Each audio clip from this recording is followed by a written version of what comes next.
Hello, everybody, and welcome back to Fantasy Friday. Today we will be reading the next two chapters of The Tiger and the Wolf by Adrian Tchaikovsky. Now, when we left off last time, we had a couple of chapters just focused on Mani and Hesprick, and their stay with the bear, Loud Thunder. Now, we saw that Mani was having some trouble with her two souls, her tiger and her wolf forms, warring within her. And she even asked Hesprick if she could become one of the snake, just like he is.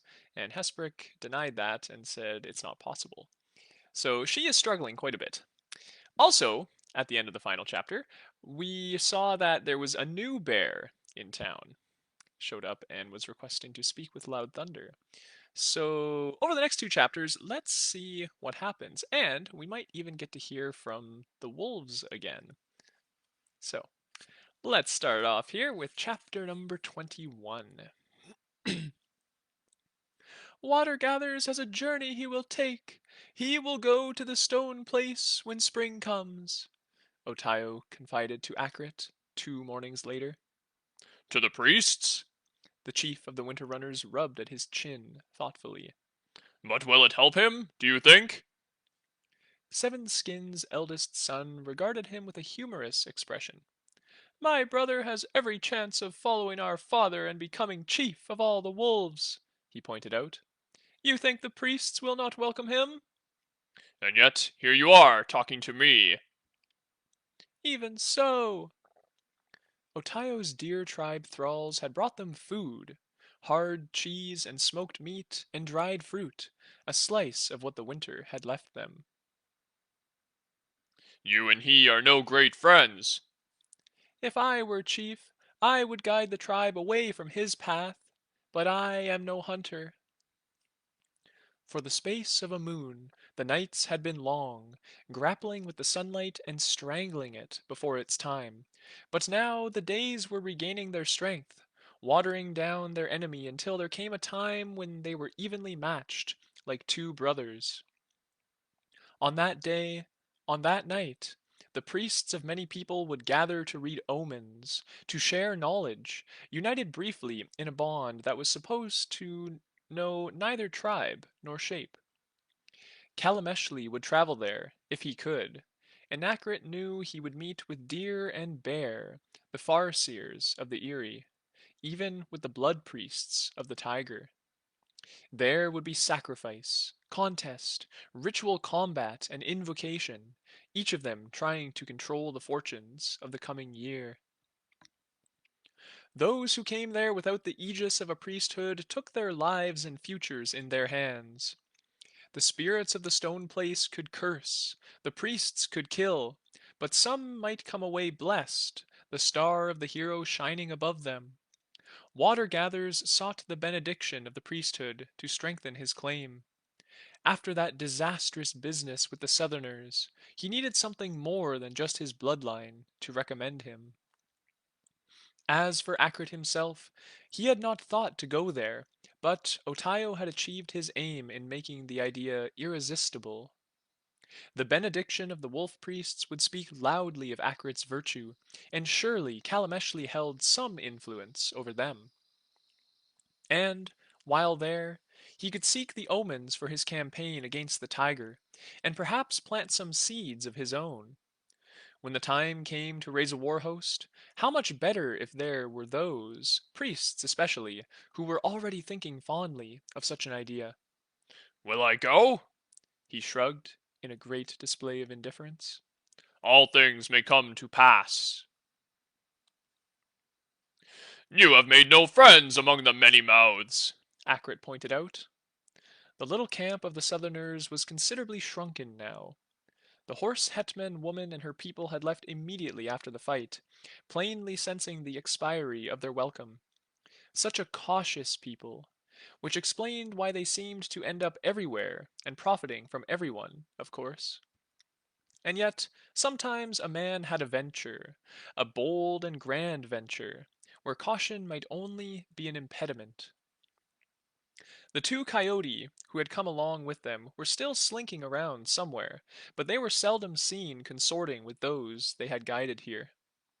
Thus far, the Many-Mouths had found no way to express their anger, for their man, sure as flint, had been killed in a fair fight, and one of their making. The coyotes could sense that this could not last forever. A handful of foreigners who had roused the ire of the wolf could not be safe for long. Akrit knew that the priest Catches the Moon was already talking with water gatherers and some of the elder hunters, trying to find some interpretation of recent events that would justify revenge. The black man, the champion, looked up at Akrit and smiled brightly. I am not good at making friends, he admitted cheerfully. People say so wherever I go. These things are known, rumbled the big man beside him. Another southerner, but of some different breed, with yellow skin and blue-black hair that was long and lank. Their third was a plainswoman, young and very fierce, as more than one of the Many-Mouths hunters had discovered.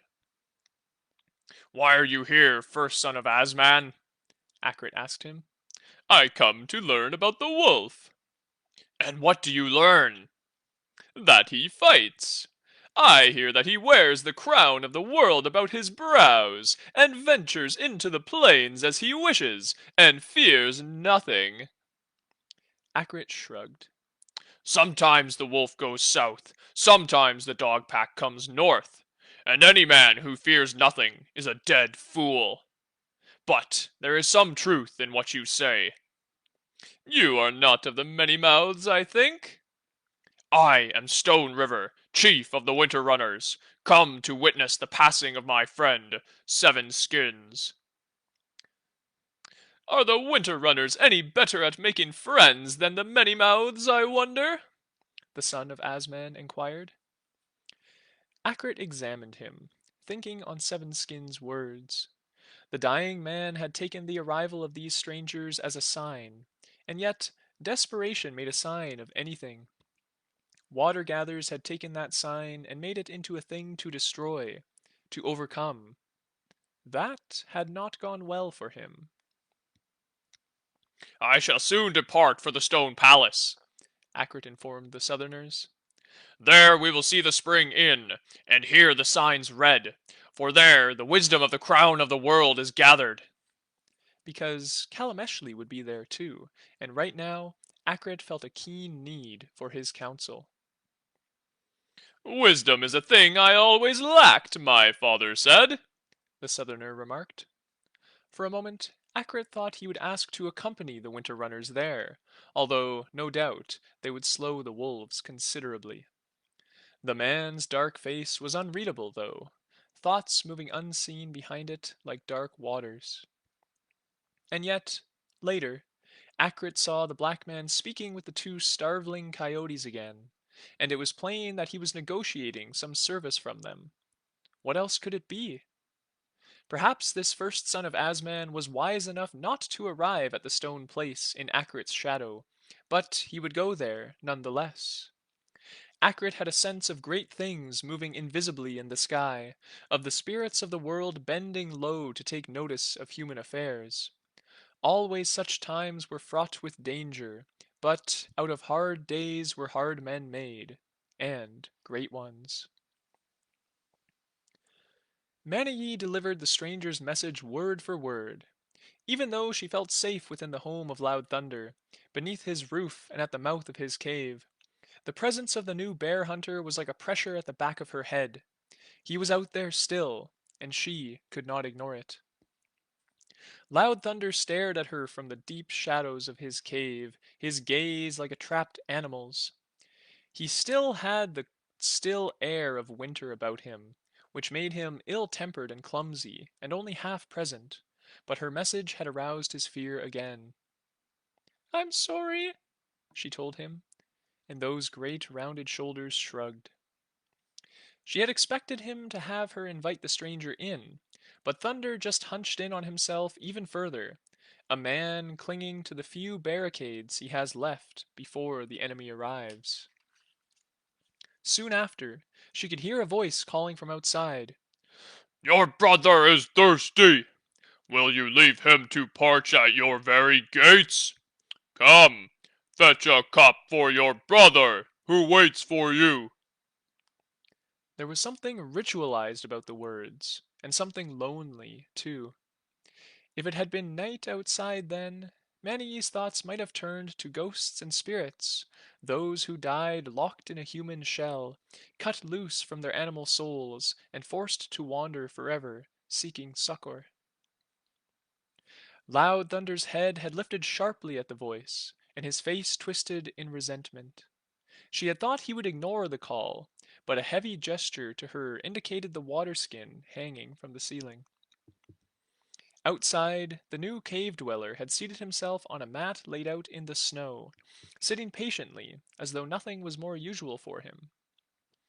She handed him the cup, and he drained it in one, giving her the barest nod. She had the sense that he did not really see her, or at least as nothing more than Thunder's agent. Please, she whispered, still somewhat in awe of the sheer bulk and height of him. He doesn't want to come out. No anger from the visitor, only a brief, disinterested glance. He is my brother.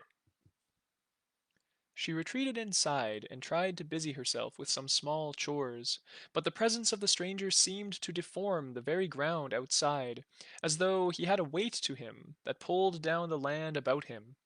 Her thoughts were constantly sliding away towards him. She was not alone in that, and eventually Loud Thunder shambled out of his cave to squat by the fire and cast angry looks at everything and nothing. There once was a man, He told them. who traveled too far and saw too much. He poked the fire with a stick, and his dogs whined at his dark mood. This man came from a hard land of winter, where his people lived a hard life of winter, and they were few but strong. Seldom indeed did they find the need to venture to other lands and meet other people, for they knew all the ways of their home, and it provided for them. Loud Thunder addressed the fire. But there was a son of this land who found even so few too many, and for whom the land of his birth was yet not hard enough, and so he took to his feet and left his mother and traveled south into the bowl that men call the crown of the world. Brother! Came the abrupt call from outside, and to Loud Thunder it might have foretold a death. Your brother is hungry. Will you let him starve at your very gate? Come, a meal for your brother who waits for you. Loud Thunder gave a long sigh, like a man waking up none too willingly. Wordlessly, he found smoked meat and berries, sweet chestnuts, and a pot of salted deer fat, then looked again to Manii. She went outside. The sun was gleaming bright on the snow, and all around her was the sense that the world was turning, new life stirring itself in an orgy of change. The cave dweller regarded her solemnly as she brought him the food. He wants you to go away, she told him. Although she had no place here, she still felt as though she was playing a role in some great story she had no understanding of. He is my brother. The huge man said again. Back inside, Loud Thunder shook his head. This man He went on, for, obviously, the fire needed to know. visited many other people and lands because his own were not enough. He lived amongst the deer and the boar. He fought alongside the wolf. He went to where the land is flat and open as the sky, and where the plains people have their battles and their hunts. He took strange brothers amongst the people of those lands. He saw more than any man of his tribe in all living memory. Loud Thunder told the fire and the walls and the timbers of his home.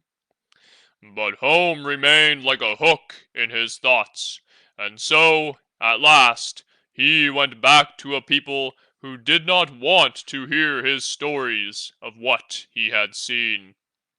But it was his home, and that was where he knew he should be. And those stories were like another hook in his mind when he went home, so that he could not just settle there and forget. And so he made his home at the very edge of where his people lived, and he lived alone, as his people did. Brother, Came the call again, and this time Manny had been expecting it. your brother is cold. Will you let him freeze at your very gate? Come, a roof for your brother who waits for you. And Hesprick said quietly in the silence that followed, "For they are strong and solitary, all of them. Each could mean the death of another very easily by intruding into a den without welcome. And so they call and build the bond of guest and host between them most carefully, don't you think?" "But what does he want?" Nanny asked. Loud Thunder looked at her, and it was as though he had not seen her properly for a long time. Abruptly he was here and now, again in a way that had been lacking since before midwinter. And this man who had traveled was shunned by his own people, And he had stood up. because they could no longer understand him for all the things he had seen. He reached the door in one stride. And yet he knew that one day the world would change, so that even those who dwell in caves must be aware of it. And on that day they would come to him and offer things he did not want. He pushed his way outside, and in the same moment he was stepping, looming up and outwards into the vast form of a bear, now standing out in the waning cold and shaking itself. For a moment he was on two legs, a tower of dense flesh and bone and claws. Then he fell forwards and slouched forth on all four paws, head held low. The stranger had stood as soon as he came out, and Mani saw him also step, almost lazily, stretching up into an equally massive beast. Mani scrambled out to see Loud Thunder slope towards him, feeling that a clash between them would level the forest for miles around, would be heard all the way back to the horse post, even to the village of the Winter Runners. When they were close to each other, they both pushed themselves up as tall as they could go, tottering on their hind legs and bellowing into each other's faces, great yellow teeth bared like swords. The echoes of their roaring came back to them from the forest, from the mountain peaks, resounding from the sky itself. Each of them was on the very point of mortal violence, cuffing at the other with blows that would have shattered every one of Mani's bones. They dropped down, snarled and circled, bawling murder at each other, stamping and clawing at the snow. When they were up again, grappling, measuring weight and strength, each always an inch from sinking his teeth into the opponent's throat. And yet, after three of these exchanges, not a drop of blood had reddened the snow, and Mani thought of what Hesprick had said, how they could destroy each other. The newcomer could simply have torn open Thunder's carefully constructed home to get at him. They could have flayed each other with their claws, bloodied their fangs on each other's life blood. It was an argument, she saw, an argument between brothers who happened to be bears. And, at the end, Loud Thunder had dropped down again, seeming almost baffled and shaking his head. He had not lost. Indeed, many thought he had got the upper hand, older and heavier than the newcomer. He had not driven the other bear off, though. It had endured the worst of him, and was still there. Loud Thunder turned, then, and stomped back towards his home, stepping from brooding bear to brooding man as he did so, and the newcomer followed suit, walking almost in his tracks. He was called Lone Mountain, she discovered. He was not Loud Thunder's brother by birth, but a cousin. The aunt they had in common was the mother of all the bears. Hesprick was listening intently, as though this all made perfect sense to him, but for Mani it was hard to follow. The cave dwellers did not live together as a tribe, like all the other people of the crown of the world that she knew. They lived here in this harsh country, and they spaced themselves far across it, allotting to each one or two or few a territory. They were a tribe, though, and they had their ways, their gatherings and meetings, and they had their mother. Of all the powerful women born within the arms of the bear, one was acknowledged as preeminent by secret ways that were obviously as much a mystery to the two cave dweller men as they were to Manii. What marked out the mother of the bear people was her strength, but also her wisdom. The mother saw many things, Manii understood. What the mother asked for, the mother usually received. And she has asked for you. Lone Mountain declared. You must go to the stones once spring comes. You have been apart from your people long enough. Many have said it.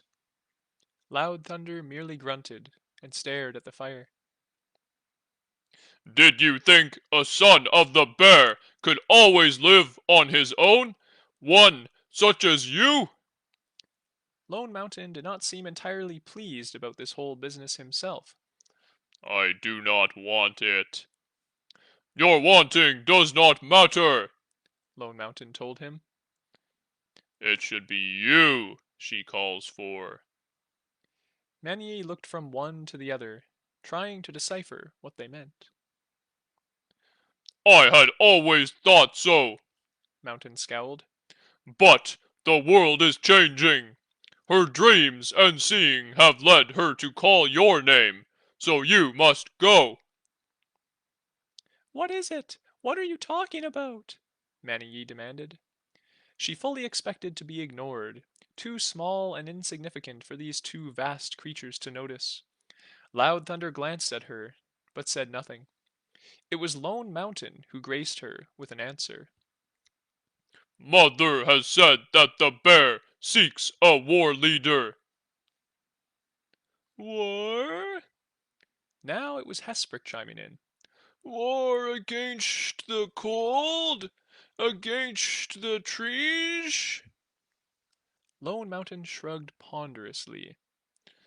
This is what Mother hears from the bear. And of all the hunters in the bear's shadow, it is your name she speaks, and you must go. I will say no. Say it to her face, if you dare. Lone Mountain challenged. But go to her you shall. None will then say I did not do what was asked of me. What irked her was the change in Hesprick. He had been like a grey shadow all the winter, until she was convinced that he would not see the spring. Aside from his stories, there had been nothing to be got from him, as if he had retreated to the last spark of warmth inside himself, and shuddered his way through each cold day, each long and freezing night. Now a new brightness had come into his eye, and it was not just the promised spring. He was looking smug. This is what you wanted all along, wasn't it? She accused him. It's the real reason you were in the crown of the world, seeking wise counsel or whatever. Did you make this happen? She would have believed it, too, For who knew what the minions of the snake could accomplish, or how their magic worked? Perhaps everything following her rescue of him from sacrifice had been twisting into place by the movements of the serpent's coils. Does it suit my purpose? Yes, He agreed. can a poor, worn-down stub of a priest bring such things about, no matter how the serpent favors him? Such things defy possibility. And, when she still looked on him with suspicion, And does this not serve your purposes too, little hunter? how can it? She demanded. Before spring comes, our host here must set out for your stones, or else risk offending his mother. Hesprick pointed out. What was your plan for the coming of spring? To flee into the wilderness until the hunter tracks you down? Better travel with loud thunder. Seek for your new escape amongst the people who will gather at this place. You shall find more chances there than amongst the trees. She pictured Broken Axe on her trail again. He would follow her all the way to the stone place, but that was a magic place, at a magic time. The division between spirits and ghosts, totems and men, it was frail there. The priests of many tribes met and held back their hatreds. A rash act in that company could curse the culprit for life, or mark them out for the greater spirits to torment. In her heart, she did not feel that such considerations would dissuade Broken Axe any more than the winter had. And that concludes chapter number 21. So, interesting chapter. We learned a little backstory about why, well, who the bear is, first of all, Lone Mountain, why he's there, and it gives us some impetus to read on. So, let's check out chapter 22 and see what happens there if Lone Mountain and Loud Thunder take, or are willing to take, Manny and Hesprick with them up to the stones. Let's find out. Many had assumed that Lone Mountain would travel with them, to ensure that Loud Thunder did not go astray. Apparently, either Thunder's word was unquestionable, or the cave dwellers were simply not people who lied to one another. As soon as Thunder had agreed to travel, Lone Mountain was already departing. He strode to the shadow of the trees, then cast a single look behind him before stepping into his great muscled bear form and loping off. Loud Thunder looked unhappy. Mother calls for me. She should call for Lone Mountain. He is the better man. He is the one who stayed to serve his kin, not me. But it is my name on her lips, and I must go. You should go also. Where? Manny demanded. Thunder shrugged massively, the vague gesture of one hand describing the great expanse of the world. I. Now that she must leave, she found herself far more attached to this little house, this ice-locked glade, than she would have ever thought. Will you come to the horse with me? She asked Hesprick uncertainly. Hesprick looked solemn. I had a purpose that drew me to the north. You were looking for wisdom. I thought you'd worked out there wasn't any. Loud Thunder snorted at that, and she glared him into silence. These stones, this gathering. Hesprick explained. This was the lure that drew me here so long ago. I had not imagined the path would be so long to get me there, or so cold. He grimaced, showing his scarred gums. But I would go with loud thunder. If the serpent preserves me from this cold and from these people, then I shall gather that wisdom I find and carry it home. She nodded. Then I come with you, to the stone place and then to the south. After all, were you going to walk? Or did you think Loud Thunder would carry you in his pocket, or about his neck, old snake? So, man with a child's name, Shiri said, letting her long stride take her close to Venator. Why have you not cut his throat yet? The old pirate cocked an eyebrow at her, then glanced ahead at Asmander, who was walking with their coyote guides.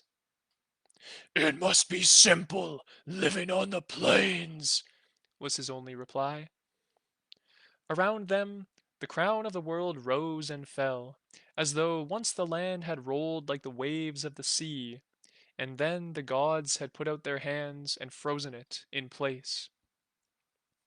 In the plains, we know that life will set enough burdens on us without our inventing more of our own, the hyena girl pointed out. Venator's expression made it clear that ignoring her was a tempting option, but then he rolled his shoulders irritably. You mock me for my name, so you know how it is between us. And what would you do with your name anyway? She answered. If he should hurl it at you, like a bone thrown to a dog, do you even know what you would do? I would kill him. The words came out with a certainty and suddenness that seemed to surprise even Venator. Then the qualification. I would try. Sherry was silent for a handful more steps, and a fresh flurry of fine snow blew past them, drifting onto white ground that already bore scars of bare rock and the first shoots of green.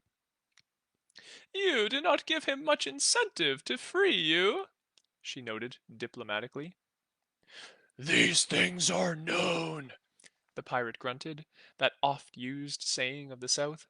but no doubt you're glad of it. Why is it mine to be glad of? You're sweet on him, aren't you? She gave a quick laugh at that, although he had a nasty, knowing expression on his face, and it was a face made for just such a look. Steer clear of him. Venator cautioned, with his brown teeth grinning back at her. You're not what he's looking for in this land. And even if you were, he'll be promised to some crocodile girl by his father. Just like his father pulls all his strings. I have no interest in him or his father. Well, then, why haven't you killed him? Feeling the loin pain for him is the only thing I can think of that balances out how annoying he is. Venator said disgustedly. Her laughter at that sally was more natural, less forced. And what are you looking for in this land? She made herself grin at him, just to see if he would bite. Girl, I had your mother. The Malika's not my mother. Not in that way. Enough so for me. I've no wish to go sticking myself in the hyena's shadow any more than that. Is this honestly the best topic of conversation the two of you could come up with? Asmander called out from ahead. Shiri started, missing her footing, and would have skidded off down towards the abode of the local river god had not Venator caught her arm in a tight grip. Oh, and he has really good ears, the malingering bastard. the pirate added with some satisfaction before setting her back on her feet. Meanwhile, Asmander himself just shook his head, and then took a handful of quick strides to catch up with the two coyotes. "What was that your friend was saying?" Two Heads asked him. Oh, just some wishes that he wants to kill me. "That's normal, where you come from?" Evidently, nothing would surprise the coyote about the barbarous practices of other lands. It's normal for him. He grinned abruptly. Do you have no such friends where you come from? "None we stay near to." Two Heads rolled his eyes. "There is a lot of wide open world, and no reason to stay in any part of it that displeases you, let alone to fight another for it. If only all men realized this truth, then the world would be a good place to live." And nobody would ever spend 2 nights in one place. Also no bad thing. The coyote shrugged. Roots are for trees. You fill me full of envy. Two Heads glanced at him in surprise. Yet here you are, more of a traveler than we have ever been. If you're not where you would like to be, Quiet When Loud pointed out, then just keep moving. There will be a better place. An oddly comforting philosophy. And yet, in Asmander's mind, there existed something like a knot, a snarl of relationships and decisions that had brought him here. Travel as far as he might, to the highlands above the crown of the world, to the jungles of the pale shadow people, he could not escape the tether that led him back to the Sun River Nation. Here was Tecuman, his friend, the man who would rule the Riverlands. Here was the sharp-edged snarl that was his father, the patient one, a man leathered by the sun until nothing was left in him but desire and ambition. And here like a hot coal in his head, was Venator's name. He had thought often of speaking it aloud and returning it to his owner. He had imagined that moment as a scene from legend, when the hero utters the names of the great spirits and unleashes them. He had pictured something invisible, but unmistakable returning to the pirate's long-jawed face, to his stony eyes. And then they would fight, as they had fought before, only this time Venator, or Venet in that case, would not be hung over or caught unawares. The thought made Asmander shiver. Always the same astonishment. How did I ever beat him? And now, without his name, that fire was lessened within him. Not Venet, but merely Venet's son, as Asmander was Asman's son. If he died as Venator, he would go to the dragon as a boy. No deeds, no glory, no bloody-handed history, and only Asmander could give him back the name he had surrendered.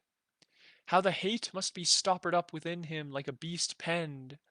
Asmander found himself staring at the lock of its cage, over and over, and knowing he held the only key. I've never really moved at all, He said, voicing the trailing end of his own thoughts, but the two coyotes seemed to understand him. I'm like the river.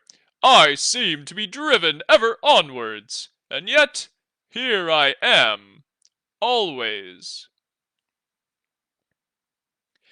Loud Thunder traveled with his sled, Matt and Yoff, his dogs, pulling it swiftly over ground that was still deep with packed snow.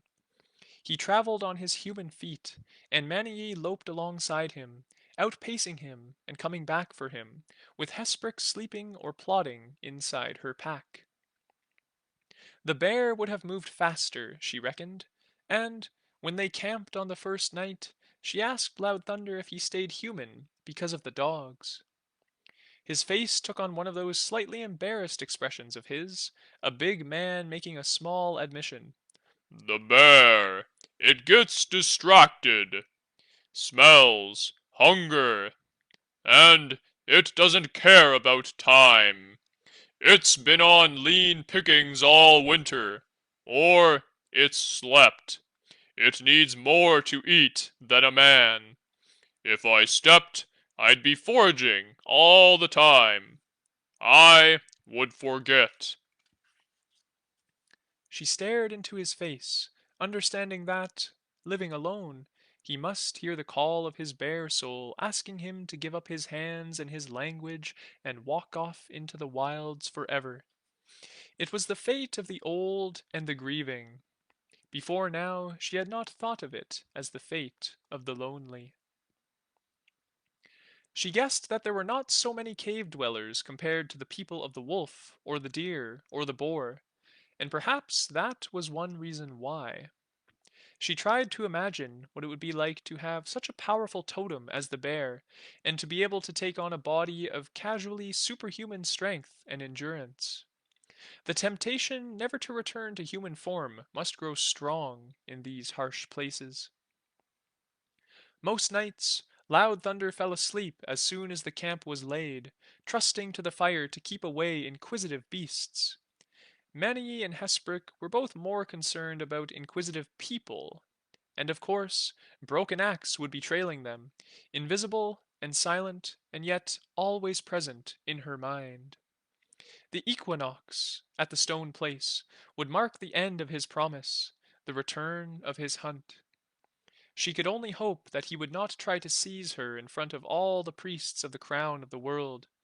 It might seem an act to invite bad fortune, but Broken Axe was a man who would dare anything. They shared the watches, the two of them. Her keen wolf nose alternated with whatever alien senses a coiled serpent could muster. That was all they had against the hostile world. When it was her turn to sleep, she tucked herself against Loud Thunder's slumbering bulk for warmth. When it was Hesprick's, he slid his sinuous form into her pack and curled up there. Most nights, when she was left the only one awake, she tried to think of what best to do. Living in Loud Thunder's shadow, she had not needed a plan, and each day had drawn in the next without any concern, save to survive winter. Now she was forced to confront the fact, once again, that she had no thought for the future, save to move on into it and never retrace her steps. She was aware that everything she did only bought her a little more sunlight. That night must close on her was inevitable. Whether it was captivity or death at the hands of her own people, or the inexorable rift between her souls. But while I can, I'll run. Elsewhere, following his own path, Water Gatherers and a band of his hunters traveled on wolf feet towards the stone place. He had already lost valuable time because he had bid his retinue lie in wait for Akrit Stone River. It was plain that the shedding of one man's blood now might spare the lives of many others later, if the wolf should find itself tearing at its own. But Stone River was a canny hunter, a man who had grown old and cunning during times of war and peace. He had found another route, even here in the heart of Many Mouths territory, so that Water Gatherers had waited in vain. The Southerners and their guides had passed by, and he had been on the point of ordering an attack on them, remembering the death of Sure as Flint and the humiliation that it had brought with it. Recollection of that yellow-eyed monster which the black man had turned into had stayed his hand. Who knew what losses such a creature might inflict? Who knew what the black man's friends could do? He had been burned before by not knowing. Now he found that something else held him back. He would not acknowledge it as fear, so perhaps it was wisdom. Every tribe of the wolf, indeed, every tribe of the crown of the world, would have eyes present at the stone place. Water gatherers would speak to them all there, one by one, in the name of his departed and respected father. He would court the swiftbacks and the moon eaters, and he would tell stories of Stone River's weakness. What was a man without sons, after all?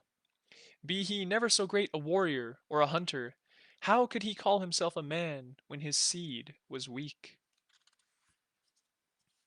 Akrit Stone River was leading his pack through the dense forest, following a curving path towards the stone place. He had seen the look in Water Gather's eyes, and he had weighed the odds. Seven Skin's son could bring more warriors than he himself had, certainly, but could he bring the strength of will? The chance of turning that suspected ambush back on itself was tempting, just to rid the world of his strongest rival. But, in the end, he set his path away from the easy trails leading from the Many Mouths village. He told himself he did not like the odds. He told himself that if Water Gathers escaped, then there would be open war between their tribes, and that would profit nobody except the tiger. Akrit's people traveled armed and armored. The weight of iron and bronze did not slow down the wolf in them once they had shed their human shapes. They took the nights without fires, huddled together for warmth. They brought down what game they came across, and stayed as briefly as they could to gorge on it before setting forth again. Young deer they took, bucks too reckless to know fear, too slow to escape. And some of the deer they took were men, errant herders and foragers caught unawares between the trees. All were as one to the wolf. They traveled by night and by day, breaking to sleep at irregular intervals, 2 or 3 days apart, making up in speed what they lost by their tortuous route. Always one or two were ranging further from the pack, pushing themselves ahead or stringing outwards to the sides, keeping a sharp eye out for the many mouths. It was not Water Gather's people who eventually found them. Towards the end of their journey, after many days traveling, a familiar figure was abruptly pacing Akrit, loping easily alongside him, as though he had never left. Akrit fetched to a halt, his people forming an uncertain scattering behind him. For a moment he looked into the pale eyes of the wolf before him, and fully expected a challenge. What has changed since I was last home? But then the newcomer stepped, hands open to signify peace, and Akrit followed suit. Broken Axe! He named the man. How goes your hunt? And that's the conclusion to the chapter. Chapter 22 is in the books. So, lots of interesting stuff coming out there. We have Lone Mountain convincing Loud Thunder to head north to the Stone Place. And Manny and Hesprick are going with him. Now, we're not entirely sure why, but the bear mother has requested his presence, talking of war, perhaps. And it just so happens that the Winter Runners and the other wolf tribes, including Akrit, are heading north as well. They are also going to the Stone Place, where the priests will decide who is to become the new leader of the wolves. And alongside them are the Southerners. We have Asmander, Venator, and Sherry all making their way north as well. So everyone is kind of going to culminate in the tip top of the world, way far north where nobody likes to live. So that should be quite interesting. You can hypothesize as to what's going to happen in the future with this story. And yeah, feel free to leave comments down below. I would love to hear your predictions. And I look forward to seeing you again next week. Same time, same place. We will be reading the next two chapters. So see you then. And until then, enjoy your weekend. Bye now.